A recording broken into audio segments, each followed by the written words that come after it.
그러면 이제 항암제 시장에서 가장 큰 시장 규모, 그리고 이제 높은 성장성을 보여주고 있는, 그리고 이제 사망 비율이 좀 높은 그런 암종이죠.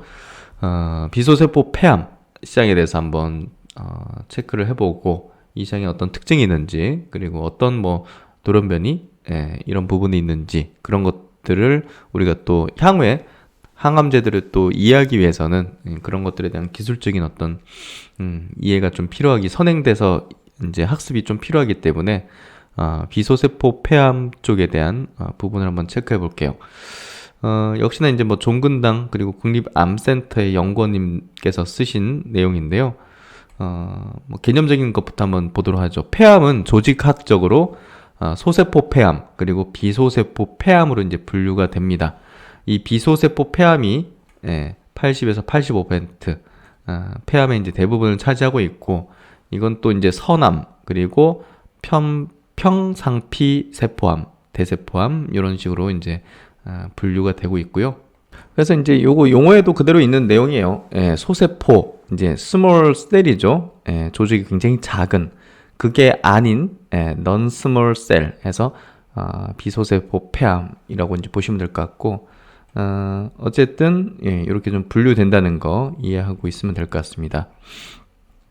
그래서 이렇게 소세포 폐암 쪽이 굉장히 좀 진행 경과가 빠르다고 해요. 그래서 굉장히 좀 어려운 어떤 암종이라고 하고, 일단 비소세포 폐암이 대부분을 차지하니까 비소세포 폐암 중심으로 이제 항암제도 연구될 거고, 또 이제 우리가 또 체크할 부분도 그 부분에 포커스가 돼 있겠죠.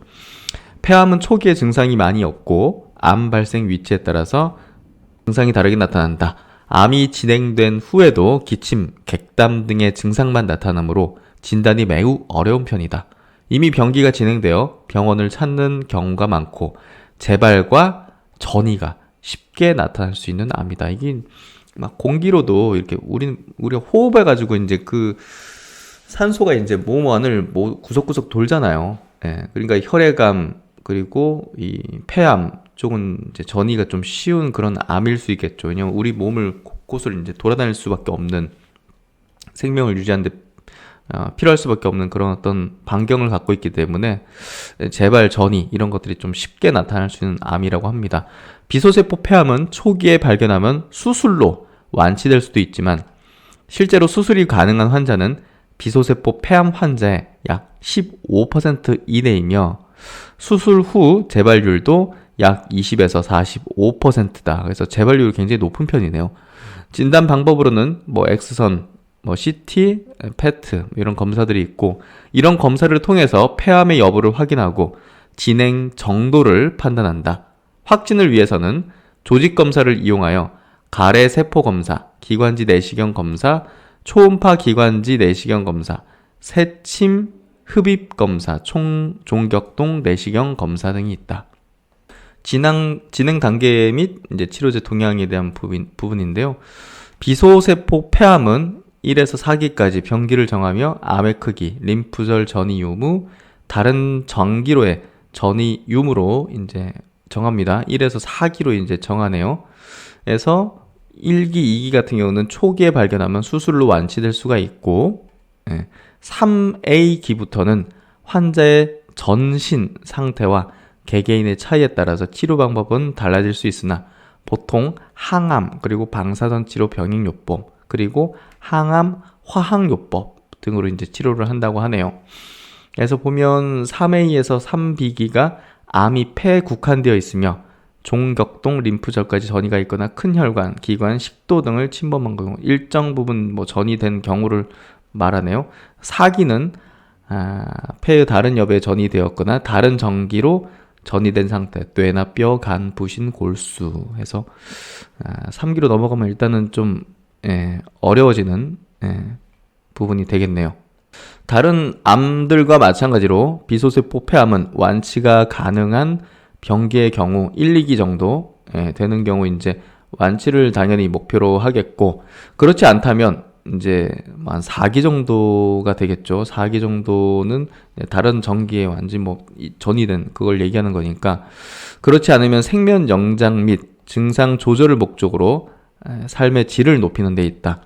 90년대까지 통상적으로 사용되던 항암 화학요법은 방사선 치료와 함께 사용된 주된 치료 방법이었다. 반면 2000년 초반 이 표적 항암제가 등장하였다. 그래서 이제 유한양의 레이저 TMP도 이제 표적 항암제죠. 요즘 암 치료제로 자리 잡은 표적 치료제는 암세포 특이적 유전자 변이를 치료 표적으로 하여 개발된 치료제로 기존의 항암 치료와 비교하여 유의하게 개선된 치료 효능을 보여 환자의 생존율을 향상시키고 부작용은 감소시켜 환자의 질 향상에 기여를 하고 있다. 이런 표적 치료의 대상은 암 조직 혹은 혈액을 이용하여 유전자 검사를 시행하여 표적 치료 대상 환자를 선별한다. 유전자 검사를 통하여 특이한 유전자 돌연변이가 발견이 되며 EGRF라든지 KRAS 같은 거 말하는 거겠죠. 해당 돌연변이를 표적으로 하는 표적 치료제를 이제 사용하게 되는 겁니다.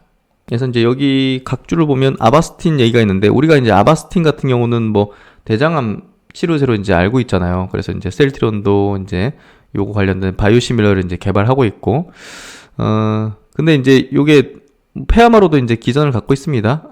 여러 암종으로 이제 하고 있기 때문에 대장암만 하는 게 아니라 주로 이제 대장암에 좀 많이 쓰이는 편이다. 이 정도로 좀 이해하시면 될 것 같아요.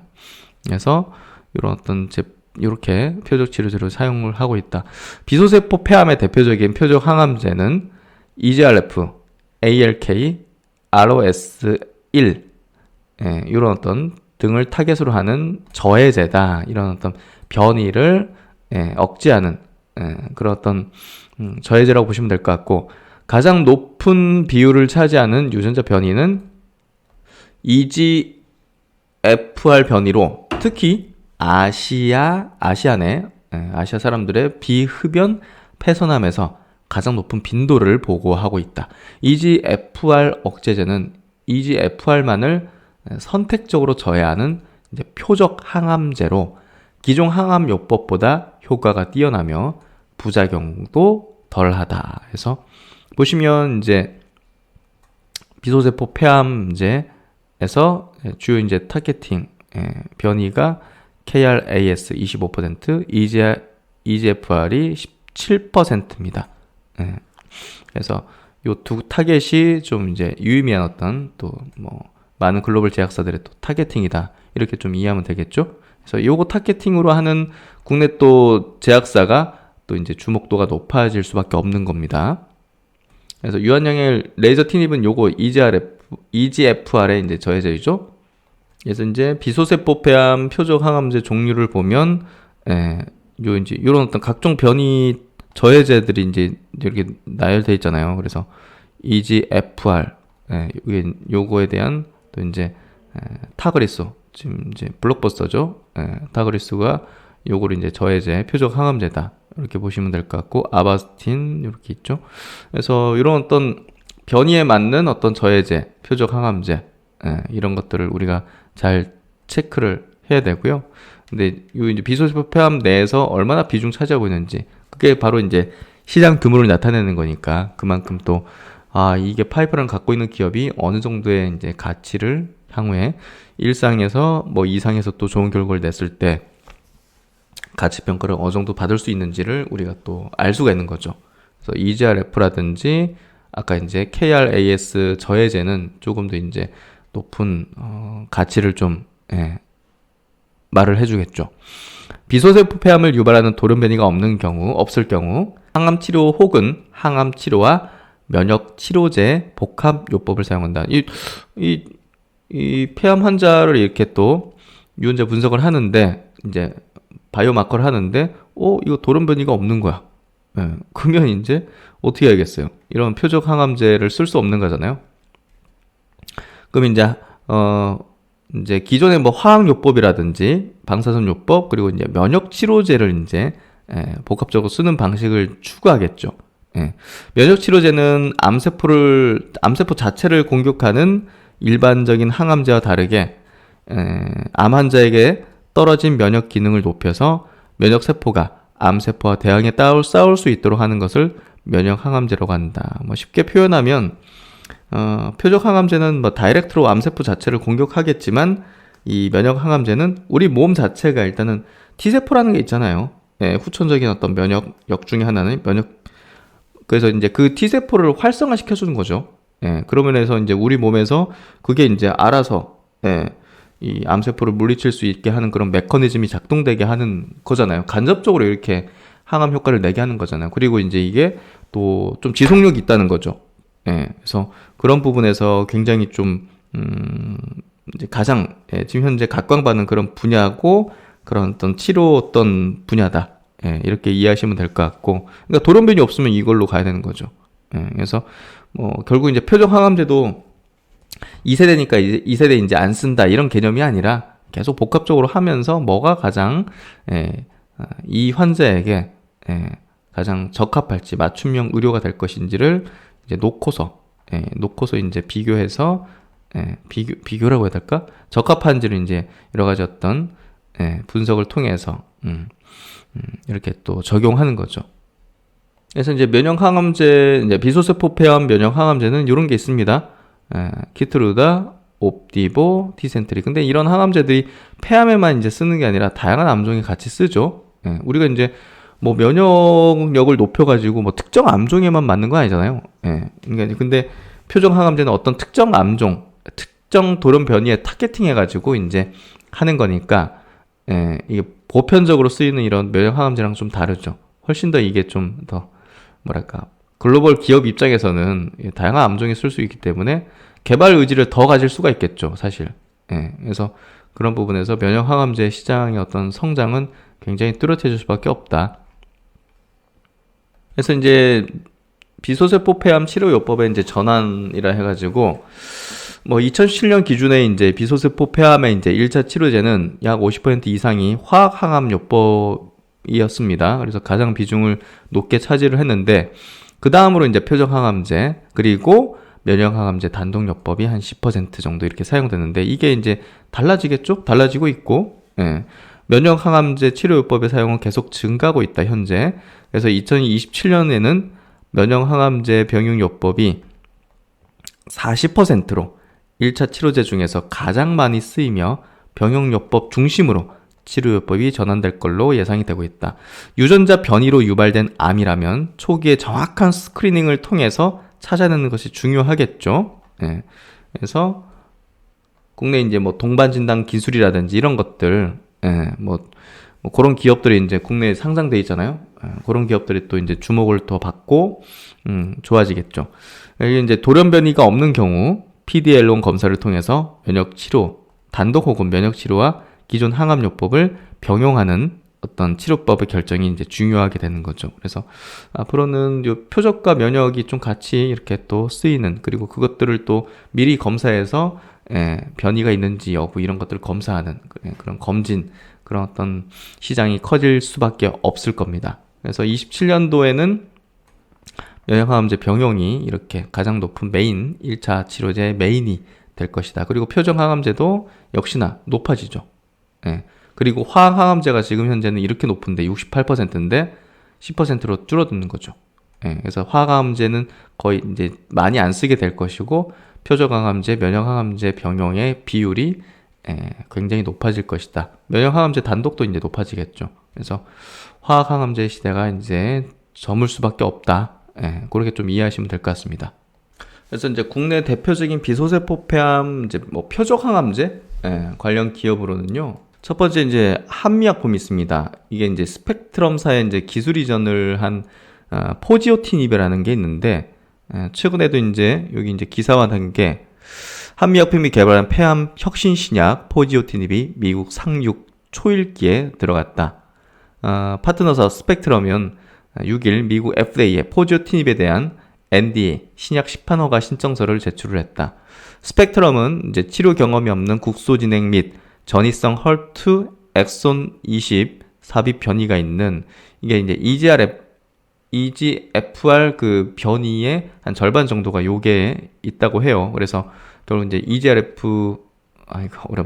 EGFR 이제 변이라고 보시면 될 것 같은데 그런 어떤 변이가 있는 또 비소세포 폐암 적응증으로 이제 시판 허가를 신청했다고 합니다.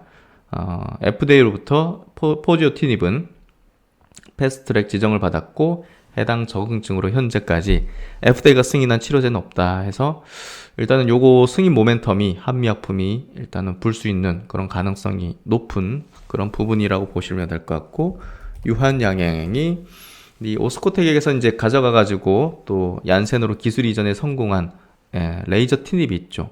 이게 이제 내년도 승인에 대한 기대감이 이제 불 수 있는 그런 어떤 강력한 또 전체 바이오 시장 내에서도 이제 굉장히 큰 어떤 모멘텀이 될 수 있는 내용이기도 하죠. 그래서 사실상 블록버스터인 이제 타그리소 내성 환자 대상으로의 어떤 치료제 개발도 지금 추진하고 있기 때문에 상당한 어떤 그 기대같이 모멘텀을 가지고 있는 그런 파이프라인이다, 기대감이다, 이렇게 보면 될 것 같습니다. 그래서 주가도 이제 올해 내내 이제 이렇게 박스권 안에서 돌았고 중장기 평선 깨지 않고 이렇게 됐다는 거는 강력한 모멘텀을 지니고 있다는 거, 그리고 다른 바이오 주들보다는 훨씬 더 이제 지지력을 보였다는 거, 이런 것들이 결국은 제가 볼 때는 그 레이저 티닙에 대한 기대감이 결국은 올해 강력하게 불 수 있기 때문에 이런 수급을 만들어낸 게 아닌가 생각이 되고요. 이제 중소 바이오텍 기업으로는 이제 브릿지 바이오 테라피틱스가 이 비소세포 폐암에 대한 모멘텀을 또 크게 갖고 있는 기업이죠. 시총이 이제 2,700억으로 이제 매력적인 어떤 낮은 밸류를 갖고 있고, 지난 에스모라는 이제 유럽 종양학회에서도 4세대 비소세포 폐암 치료제로 개발 중인 BBT176 요 이제 파이프라인의 전임상 연구 데이터 및 개발 현황을 발표를 했는데요. 비소세포폐암 3세대 비소세포폐암 표적치료제 치료 이후 내성으로 나타나는 C797S 특이 EGFR3중 돌연변이를 표적 치료하는 신규 상피세포 성장인자 수용체 티로신 인산화 효소 억제제. 좀 기네요. 그렇죠. 하여튼 뭐 이쪽 분야로 이제 계속적으로 타진을 하고 있고, 이렇게 또 국제학회에서 또 발표하면서 현황과 어떤 계획들을 이제 발표했다는 거, 전임상에 대한 결과를 냈는데 상당히 좀 좋게 뇌전이 종양이 억제된 걸로 나타났다 해서 이런 기업들이 이제 비소세포 폐암 관련해서 이제 파이프라인을 갖고 있고, 또 우리가 또 계속 추적을 해볼 만한 그런 기업이 아닐까 싶습니다. 그래서 유한양행 그리고 한미약품, 브리지 바이오 테라픽스 정도가 이제 비소세포 폐암에 대한 어떤 모멘텀을 좀 보유하고 있는 그런 좀 유력한 어떤 후보군이 아닐까 싶고요. 이런 종목들 통해서 한번 우리가 계속적으로 이 시장도 체크하고 또 파이프라인 어떤 동향도 파악하면서 전략을 한번 짜보면 될 것 같습니다. 그리고 이제 마지막으로 바이오텍 회사 중에서 나이베까지 보면 될 것 같아요. 아까 이제 그 비소표포함 변이를 이제 비중 볼 때 EGFR 이제 변이와 함께 KRS 요 변이가 이제 가장 어떤 비중을 크게 차지했죠. 요거 억제제를 또 이제 개발하고 있는 기업들이 이제 암젠, 미라티, 존슨앤존슨, 릴리 이런 기업들이 있거든요. 머크까지. 근데 대부분 이제 뭐 아직 이제 허가받은 건 없죠. 요 타겟팅으로. 근데 이제 나이백 같은 경우 아직은 전임상 단계이긴 하지만 뭐 글로벌 빅파마하고 여러 가지 어떤 연구를 이제 진행하고 있고, 또 이제 전임상에서 암 크기 90% 이상 감소를 보이는 또 좋은 결과를 냈기 때문에 향후에 이제 우리가 또 한번 주목해 볼 수 있는 시점들이 있지 않을까 생각이 됩니다. 그래서 이런 기업들 한번 우리가 관찰해 보면 되지 않을까 싶고요. 여튼 뭐 항암제 계열이 굉장히 뭐 광범위합니다. 광범위하고 스터디할 것도 엄청나게 많은데, 일단은 항암 계열에서 이제 가장 이제 큰 규모를 차지하는 이제 비소세포 폐암 쪽을 한번 체크를 해봤고, 뭐 이번 내용도 많은 도움이 되셨길 바라고, 뭐 용어가 좀 어렵고 이런 부분이 있긴 하지만 계속 이제 공부하고 보다 보면 좀 익숙해지고, 어떻게 보면 이런 걸 잘 알아야 또 바이오에 대해서 또 정확하게 투자를 할 수 있지 않겠어요? 그리고 기술에 대한 판단도 우리가 그래도 할 수 있어야죠. 완전히 그냥 뭐 연구진처럼 할 정도까지는 아니겠지만, 그래도 이게 뭐고 어떤 정도의 어떤 포텐셜을 갖고 있고 빅팜들이 왜 이걸 선호하고 이런 정도는 알고 있어야죠. 그래서 이런 것들을 계속 스터디해 나가면서 바이오에 대한, 그리고 대한민국 성장 산업, 대표적인 성장 산업이라는 바이오에 대한 어떤 이해를 꼭 해야지 저는 앞으로의 투자에 성공적인 결과를 얻을 수 있다고 생각합니다. 그리고 이런 것도 통해서 또 우리가 또 향후 이제 건강에 대해서도 우리가 대처해 나갈 수 있는 그런 지식을 쌓아 나간다는 그런 관점도 있다고 해요. 저는 이런 공부하면서 굉장히 도움이 많이 되는 것 같아요. 그래서 그런 부분에서 이번 내용도 많은 도움이 되셨길 바라고 계속적으로 좋은 내용으로 또 뵙도록 하겠습니다. 감사합니다.